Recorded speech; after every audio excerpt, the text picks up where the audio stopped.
Bismillahirrahmanirrahim. Assalamualaikum warahmatullahi wabarakatuh. Kembali lagi ya teman-teman bersama kami di podcast Sirah Nabawi. Di sini kita akan bahas-bahas tentang Sirah Nabawi tentunya ya. Nah, kita udah kedatangan narasumber yang ini teman aku. Boleh perkenalkan Mbak siapa namanya? Ya, nama saya Salasari Snawati, kuliah di Fakultas Ilmu Al-Quran dan Tafsir UIN Salatiga. Salatiga guys, UIN Salatiga ya. Nah, kali ini kita tuh mau nih bahas-bahas sharing-sharing tentang dakwah Nabi secara sembunyi-sembunyi. Jadi tuh kita bakal tahu ya sebab-sebabnya apa, terus nanti hikmahnya apa di podcast kita kali. Langsung saja ya kita menyingkat waktu. Jadi kita langsung menuju pertanyaan yang pertama, yaitu apa sih latar belakangnya dakwah secara sembunyi-sembunyi? Apa alasan Rasulullah untuk berdakwah secara sembunyi-sembunyi? Gitu. Kita cerita dulu ya guys. Wahyu pertama itu wahyu Iqra bismi rabbikal ladzi khalaq. Setelah itu kan beberapa hari, beberapa bulan, beberapa tahun itu nggak ada turun ayat atau turun wahyu. Jadi kosong gitu ya, lama. Iya. Terus kan Nabi Muhammad jadi bingung, kangen, gimana ini kok nggak ada terusannya gitu ya. Terus habis itu Nabi akhirnya memutuskan untuk ke Gua Hira. Terus di sana beliau bertemu malaikat Jibril dengan wujud aslinya. Ya, bisa dibayangkan wujud aslinya beliau itu berapa banyak sayapnya, berapa besar, sehingga membuat Nabi itu takut. Akhirnya beliau pulang ke rumah dengan terus akhirnya Nabi Muhammad itu tidur karena sangat ketakutan, dia gemetar, terus diselimuti oleh Khadijah. Terus akhirnya turun ayat, yaitu ya ayyuhal muddatsir, orang-orang yang berselimut, bangunlah dan berikanlah peringatan. Maka itulah awal mula Nabi Muhammad itu berdakwah ya. Itu kan masih secara sembunyi-sembunyi karena dia belum tahu nanti kayak gimana juga. Ya kenapa sembunyi? Karena waktu itu masyarakat jahiliyah kan keras, fanatik terhadap kaum mereka juga. Begitu. Bayang saja kalau kita melawan orang baik, kita hanya satu.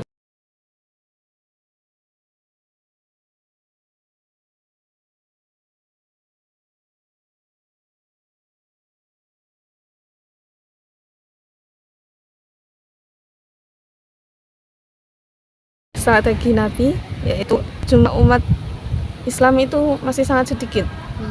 Jadi kalau untuk melawan kaum Quraisy itu masih sangatlah lemah. Makanya Nabi itu berdakwah secara sembunyi-sembunyi dan menguatkan hati kaum muslimin yang saat itu masih sedikit.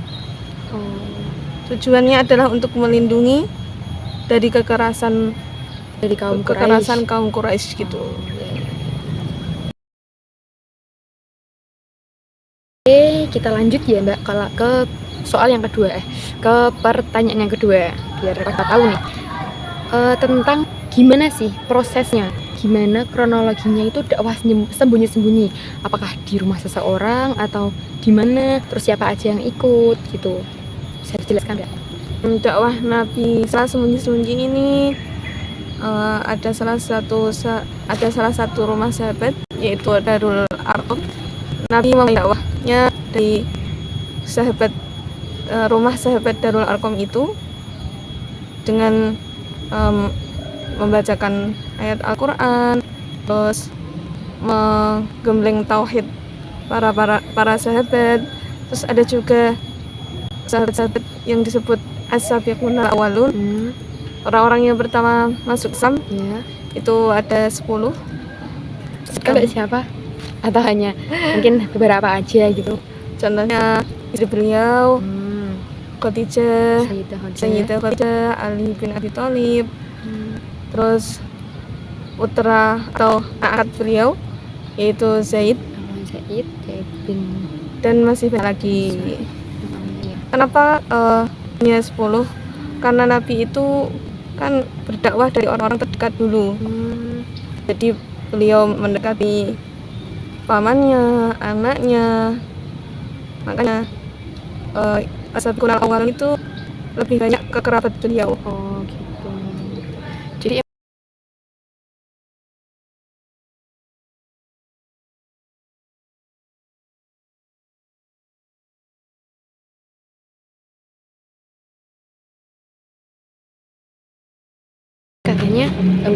memang kan dakwahnya itu kan di Darul Arqam.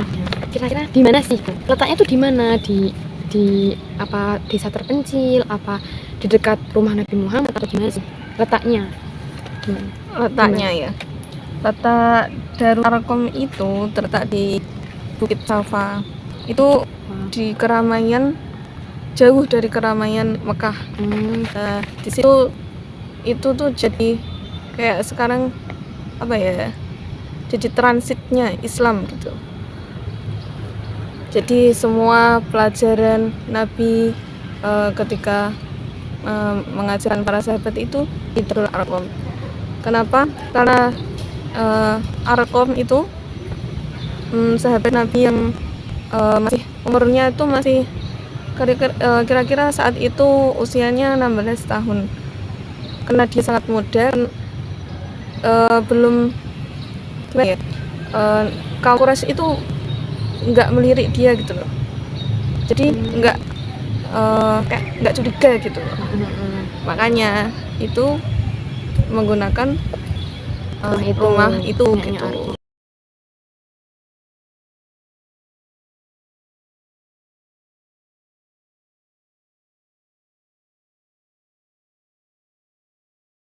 Kita lanjut ke bagian yang terakhir nih guys, yaitu apa sih hikmahnya, ibroh dari Nabi melakukan dakwah secara sembunyi-sembunyi itu apa gitu hikmahnya? Hikmah ya. Hikmahnya itu kita yang dapat ambil pelajarannya yaitu pentingnya strategi dan perencanaan. Dakwah bukan hanya untuk semuanya. Maksudnya dakwah itu ya sedikit-sedikit menyesuaikan gitu. Kita harus tahu strategi, nggak harus semua itu ceramah. Karena dakwah itu juga nggak harus ceramah ya, bisa dari kita melakukan sesuatu, menjelaskan sesuatu, bisa dari teman kita atau saudara kita yang dekat-dekat dulu gitu.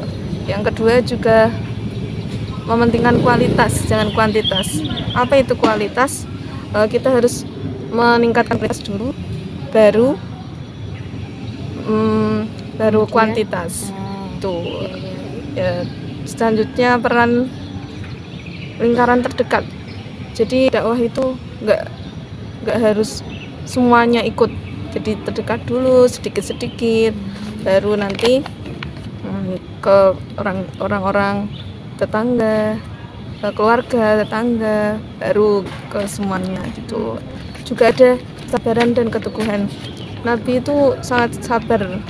Beliau itu dimaki-maki, diteriakin, dipukul sama orang Quraisy, tapi beliau tetap sabar gitu.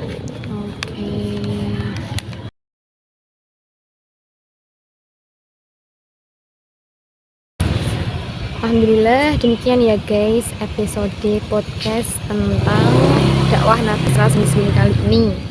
Nah, terima kasih ya buat Mbak Salsa Risnawati yang telah memberikan sedikit ilmu bagi kita.